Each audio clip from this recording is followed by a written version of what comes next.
Okay, in this video I'm going to cover section 7.6 and then possibly 7.7. We'll just kind of see what the time looks like. In 7.6, we're going to look at double angle formulas and half angle formulas. So those are on the trig formula sheet that I gave you there. We'll be referring to those.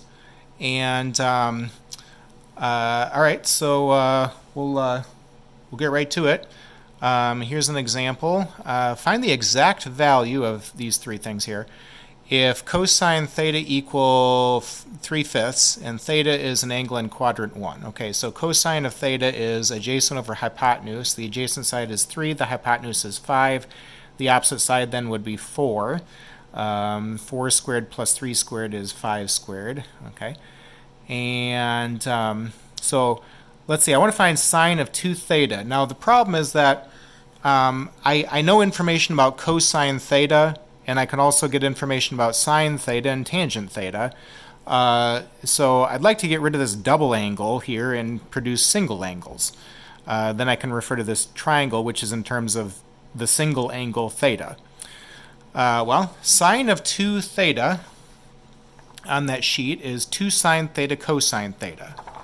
And so I've got that written down, and now that allows me to refer to my triangle. Sine theta, opposite over hypotenuse, that'd be 4/5, times cosine theta, that was given to me, 3/5.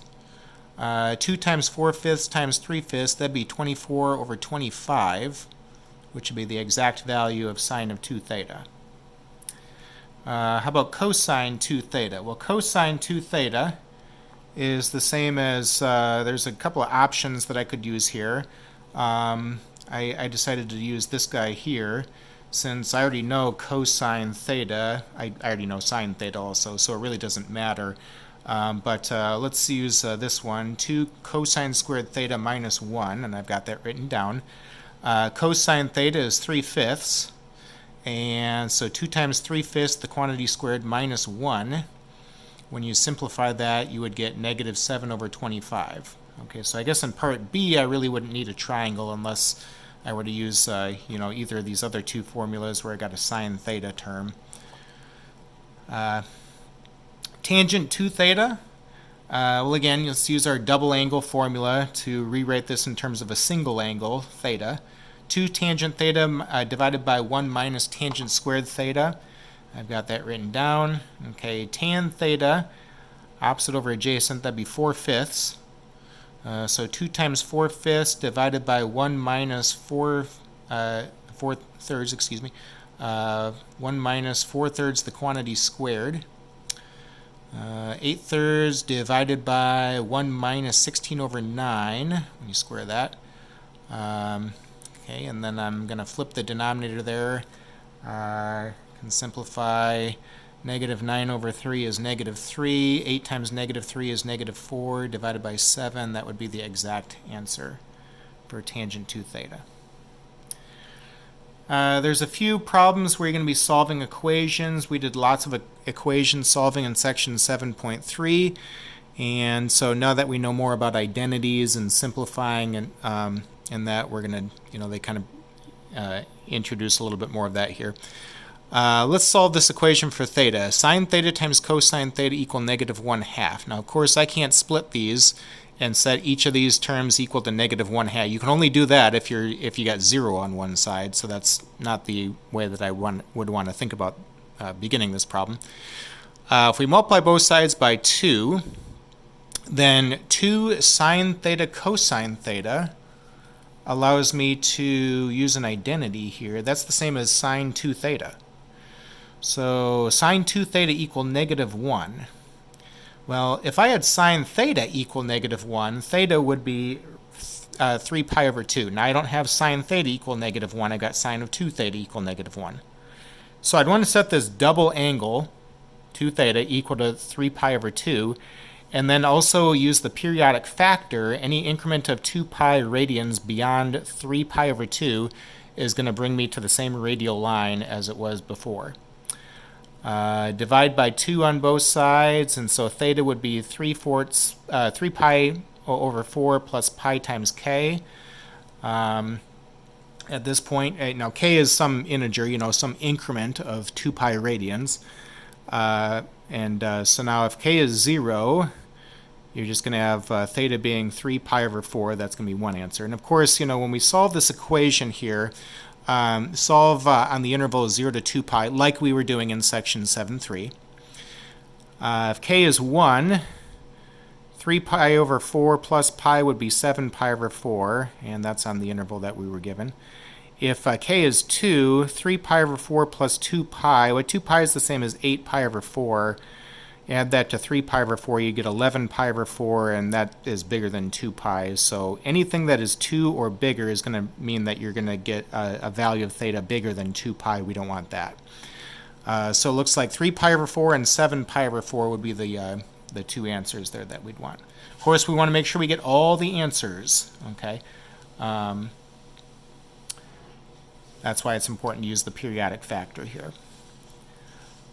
All right, here's another example. Solve for theta. Sine 2 theta equal cosine theta. Now the problem with this is that I've got, I'm mixing single angles and double angles. I'd like to have only single angles or only double angles. Well, of course, it'd be easier to use only single angles. So let me use an identity. Sine 2 theta is the same as 2 sine theta cosine theta. All right, and I've got that written here. And that's good because now I've got everything in terms of a single angle. Get everything onto the left. The cosine theta is in common to the two groups there. You can factor that out. 2 sine theta minus 1 would be the leftover. And now you can set each of these expressions equal to 0. Cosine theta equals 0 means that theta would be pi over 2 and 3 pi over 2 if you're only on the interval 0 to 2 pi. And then sine theta equal 1/2. Well, so if the opposite side is 1 and the hypotenuse is 2, pi over 6 radians would be one angle. That would be a solution. And then if you were to flip that triangle into quadrant 2, that would affect the adjacent side, which we don't care about for sine theta, right? The opposite side would still be 1 and the hypotenuse would still be 2, so 5 pi over 6 would be another solution that we'd want there. We wouldn't want the triangle to be in quadrant 3 or quadrant 4 because then the opposite side would be a negative and we need that to be a positive. So we've got all the solutions there. Okay, here's another one. Calculate sine of pi over 12. So there's many different ways that we could do this. We're wanting to know the exact value, by the way. If you were to take pi over 6 divided by 2, that would be pi over 12. Okay, and if we look at it like that, that allows us to use a half angle formula here. Alpha would be pi over 6. So because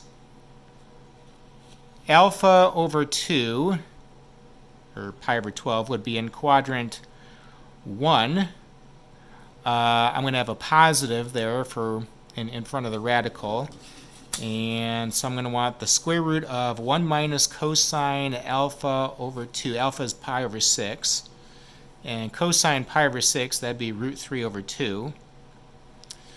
Okay, when you simplify I'm breaking up this fraction into 2. 1/2 minus root 3 over 4. That's the same as 2 minus root 3 all over 4. When I get my common denominator there. You can split the radical then. The square root of 4 is 2. So I'm getting the square root of 2 minus root 3 all over 2. Now this is a problem that we had done in section 7.5. That was actually the second one that I did here in the notes. And we used the sum and difference formula in this problem. That's just another option that you could take. And we got 1/4 times the quantity root 6 minus root 2. Now, these numbers are the same number. They're written in a completely different form, but they are in fact the same number. And here's what I'm doing to check that you actually end up getting the exact same thing there. So the point of this is to say that you can have two very different yet correct answers that are obtained, And it just kind of depends on the approach that you use. You know, if you use a sum and difference formula or a half angle formula, you know, it's still the same number, it's just a completely different form, which is fine, it's still correct. Okay, and then my last examples here for this section, I want us to find some exact values. We'll be finding exact values of these three items here. And sine of theta is negative 1 over root 3. Theta is going to be an angle in quadrant 4 is what they're telling me here. So opposite side is negative 1, hypotenuse is root 3. The adjacent side, I'll just call that x temporarily. And then use the Pythagorean theorem. X squared plus negative 1 squared equal root 3 squared. Means that x would be plus or minus root 2. X is going to be root 2 since I'm going to the right of the center there. And now in these problems, I'm going to be working with a half angle. So if they're telling me information about theta being between 3 pi over 2 and 2 pi, divide by 2 throughout these three parts. And so theta over 2, which is what we're working with here, is between 3 pi over 4 and pi. Theta over 2 would be in quadrant 2 then, if it's between 3 pi over 4 and pi. Here's the pi axis and here's the 3 pi over 4 axis. Okay, so I'll keep that in mind. I want to find sine of theta over 2. Okay, so I'm using my half angle formula, and theta over 2 is in quadrant 2, so I'm going to have a positive there when I use the formula in front of that radical. The square root of 1 minus cosine theta over 2. Well, here's my triangle that I built in terms of theta. Cosine theta, adjacent over hypotenuse, that'd be root 2 over root 3. And then if you rationalize the denominator, multiply the top and bottom by root 3, you're going to have root 2 times root 3 is root 6. Root 3 times root 3 is 3. I've split that then into two fractions. And then 1/2, that's same as 3 over 6. So 3 over 6 minus root 6 over 6 would be 3 minus root 6 all over 6. I want the square root of that whole thing. And that would be the exact answer there. Okay, part B, I want to find the value of cosine theta over 2. Again, theta over 2 is in quadrant 2, we said, so I'm going to have a negative in front of the radical here when I refer to this identity. Negative the square root of 1 plus cosine theta all over 2. Cosine theta is root 2 over root 3. You'll have, let's see here, something very similar to what we had previously, only there's going to be a plus sign in the numerator and then a negative in front of the radical there. Okay, and then the part C, the last part here, tangent of theta over 2. So I'm going to be using the identity that is this guy here. Theta over 2 is in quadrant 2. So I want a negative to be in front of the radical, and I've got that set up. Cosine theta is root 2 over root 3, and when you rationalize the denominator on both of those and get a single fraction in the numerator and the denominator and then flip that, the 3's are going to cancel there. So I'm looking at negative the square root of 3 minus root 6 divided by 3 plus root 6. That would be my answer in a simplified form there. Okay, and of course that would be the exact number.